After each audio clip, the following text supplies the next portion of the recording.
Imu has killed his first top tier during the final saga, and I don't think it will be his last, as Saint J. Garcia Saturn had the life sucked out of him as he begged Mu, who was of course angered by Joy Boy's Haki, and allowing Luffy to escape, as Saturn was at fault for not scrapping the Iron Giant 200 years ago, technically.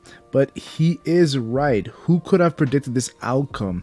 And when he's begging for mercy from Imu, that was a very sad scene. Not sad for Saturn, sad how far he is falling. I made a video a year ago talking about the satisfying downfall of Saturn, and you know what's funny? It wasn't really that satisfying. It just scared me of this character known as Imu. All of this just shows how angry Imu is towards Joy Boy. So for Luffy to inherit his Delphoid ability, the Nika ability, and is going to of course only make the future battle between the pirate king known as the sun god Nika and the king of the world Nerona Imu from the Void Century all the more interesting and all the more sweeter. So like this video, subscribe to the channel as we do a deep dive on Luffy versus Imu and that fight in its entirety that could very well be the final showdown in the One Piece story. The first time we even see Imu is of course him holding Luffy's poster and staring at a big straw hat that is locked up in a vault. This is all cool and all, but this is also when Doflamingo is speaking on the secrets of Mary Joa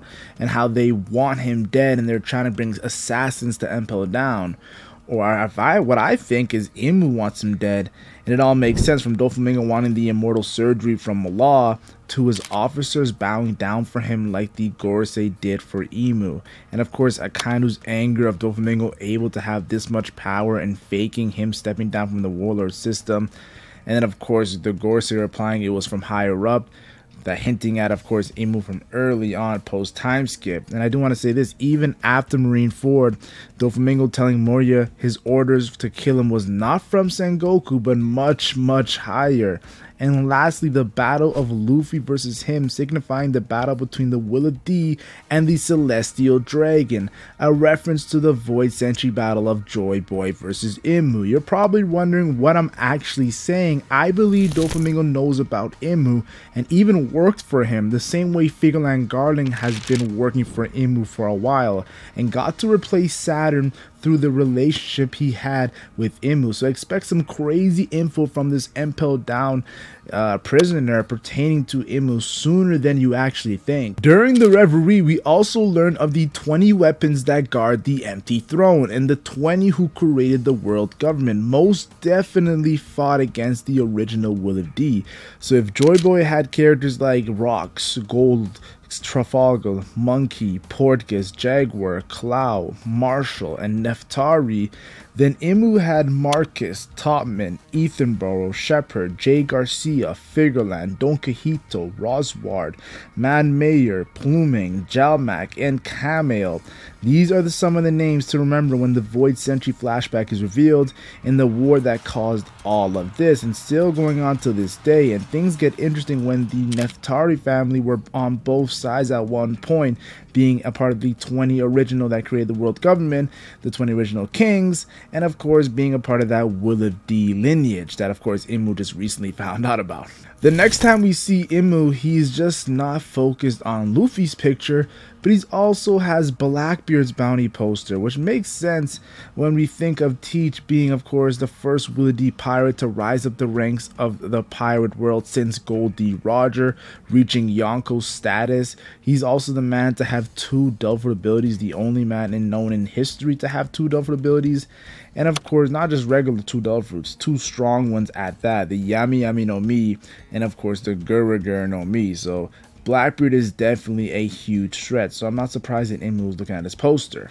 But then there's also the fact that Teach is about to receive info on the 2 ancient weapons and his obsession with Roxy Xebec, the fact that his ship is called the Saber of Xebec, and of course the fact that his base is on Pirate Island, where the rocks were formed, which I'll talk about a bit later, and how that ties in with Imu, and of course Von Augur telling Saturn they're after the world, with Katarina Devon's mission complete after touching Saturn, so now she can transform into one of the Gorosei, well, we could say former Gorosei. It looks like Blackbeard is going after the world government and of course the King Imu. And with the Celestial Dragon Figureland Shanks talking to the Gorosei about a certain pirate, if it is Blackbeard, it would make a lot of sense, especially with Saturn highlighting Blackbeard's lineage, to the shock of Devon, who says, "You know that too?"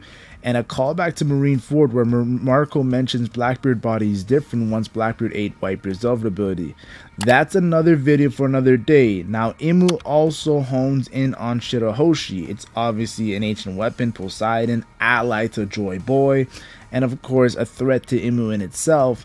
And then of course there's Vivi, an ancestor to Lily, who he's in love with from what I'm seeing with what we've seen during the Egghead Island of him staring at her picture. So we learned more about Imu during his second appearance than his actual first. Not to mention is when he's revealed that the Gorosei are not the top of the world government and are actually bowing down to this mysterious figure.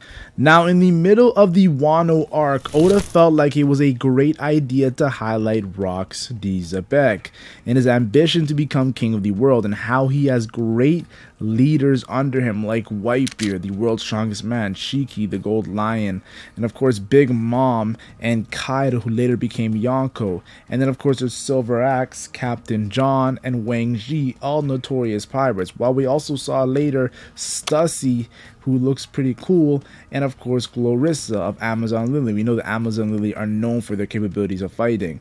And then of course Sengoku also highlighted how it was a terrorist organization that went for the world government, kind of like Monkey D. Dragon and Blackbeard did a fusion. Coincidentally, Blackbeard has had a run-in with Dragon and has also had Luffy keeping tabs on the revolutionaries in the recent chapter, but it's a topic for another day. All in all, Sengoku explains God Valley being wiped off the map, similar to Lulusia Kingdom, and we know that was Imu's doing.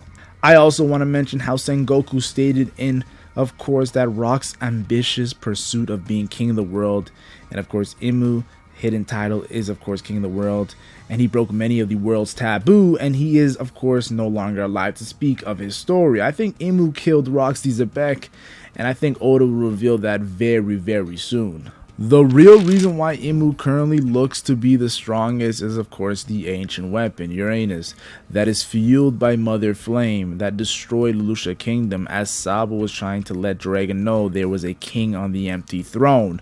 We know how badly Crocodile wanted the ancient weapon Pluton, and how he said he had goals of becoming the pirate king through of course this weapon. So to see someone actually have an ancient weapon is insane. The funny thing is both Luffy and Blackbeard could attain two ancient weapons, Luffy through owning both Fishman Island and Wano, and of course Blackbeard through Caribou, who just arrived to Hachinoso Pirate Island Beehive to see Teach. Imu revealed himself to King Cobra, and you're wondering why this is such a big deal. It was not only to the shock to the Alabaster King, who was interrogating the Gorosei on Queen Lily not returning and the meaning of the Willy D, but it was also a shock to the Gorosei. So Imu really has no chill in this moment.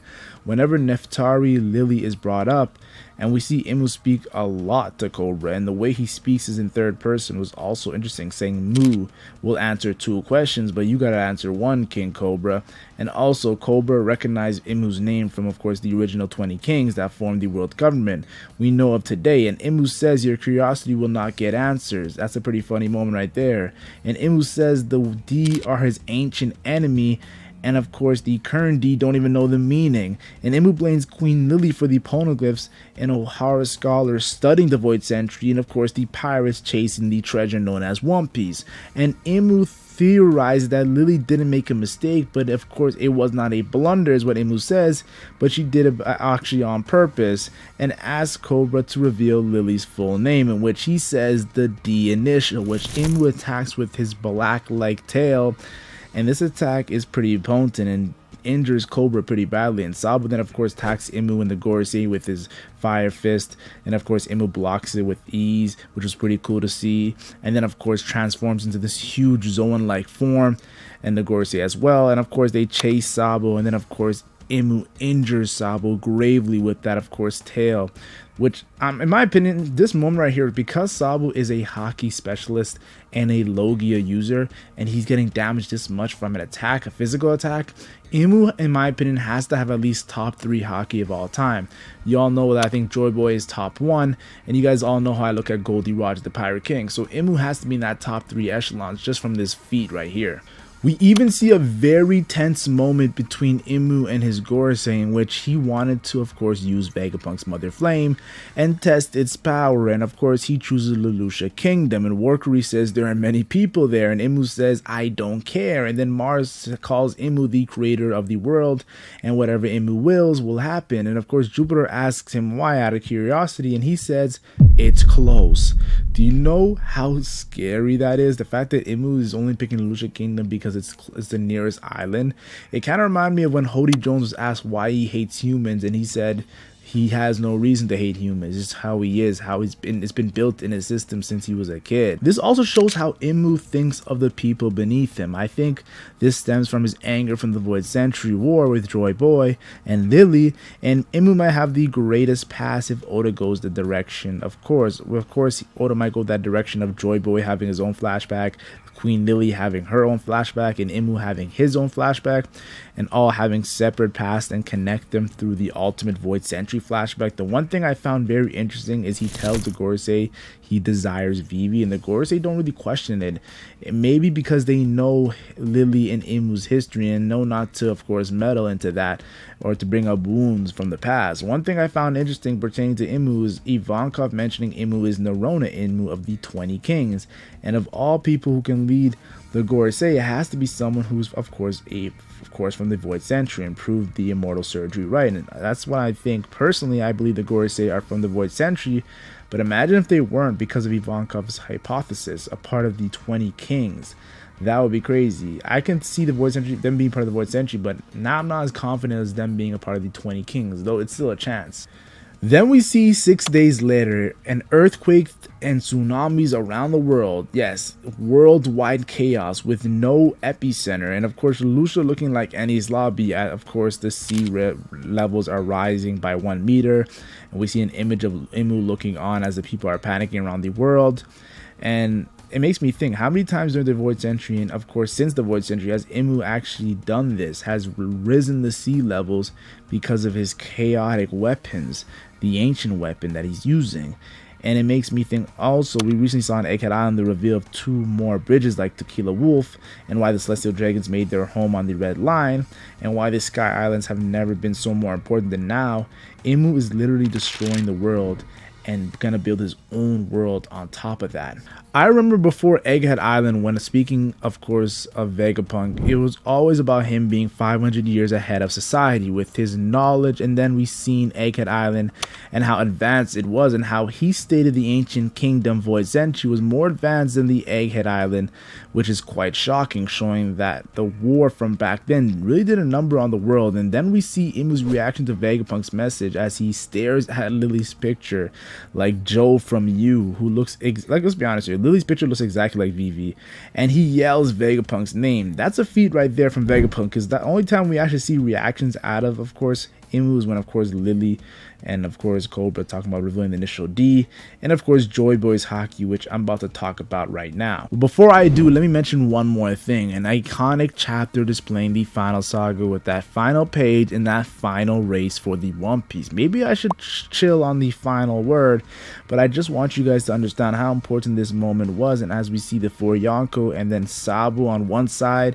and Akainu on the other side, hinting at them going at it for Ace, of course, and Marineford, and then we see Figureline Garling on the left side and Monkey Dragon on the right side. Of course, they look to be going to go out in the future, but if you look at who's of course right next to each other in the middle, you would see probably one of the most craziest theories. It's Kobe and Imu. This might foreshadow a major moment between these 2 characters. And remember Kobe's speech during Marineford and his ideology and trying to stop the war and the meaningless killing that was going on. Of course, I kind of didn't care, but Shanks really respected it.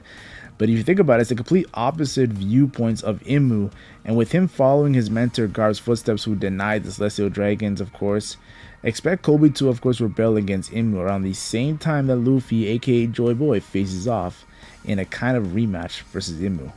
Now, Joy Boy's Haki being unleashed by his, of course, ally, the Iron Giant, Emmet, to help the new Joy Boy Luffy escape was a cool concept, and to have Vice Admirals knocked down and the Gorosei return into their human forms and sent back to the Holy Land Marijoa, and of course even have Dory and Bragi say it surpasses Shanks' Haki, were also very cool. But when Imu is screaming "ah" and thinking about Joy Boy just through that Haki from 800 years ago, shows me how much of an effect Joy Boy had on Imu, and how this all stems from that huge war during the 1st century. If you think about it, Imu cared more about Joy Boy's insane Haki than Luffy awakening the Nika power, and it makes that statement made by Kaido about Haki over Delphin abilities while fighting Joy Boy of all peoples all the more sweeter. And I'm more curious to wonder how Roger's Haki compares to Joy Boy's, and if he had any moments with Imu before he died, like Luffy will have and Rock's probably had in the past. Only time will tell, and that's the thing about One Piece. The past is just as fun as the future.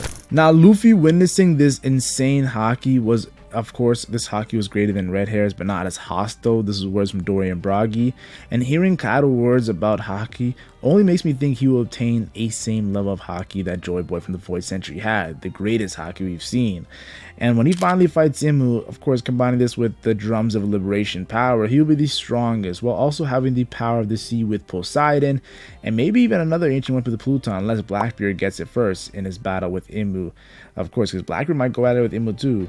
But I want to see Luffy, the new Joy Boy. But I do must admit, him using his strongest attacks versus Workery and it having no effect makes me nervous for when he fights Imu, because it seems like Imu blessed the Gorosei with their insane power in the first place. So if Luffy, of course, is going, him as the Sun God, is going to try and defeat the Earth Imu, I wonder if the Moon Garland will interfere the same way CP0 did versus Kaido when he was fighting Kaido. All in all, I can't wait to see the ramifications of Luffy versus Imu. And I'm not as, like, I'll say this right now, not as a content creator, but just as a fan of One Piece. And if you want a similar video like this, watch my Yasop video I dropped recently.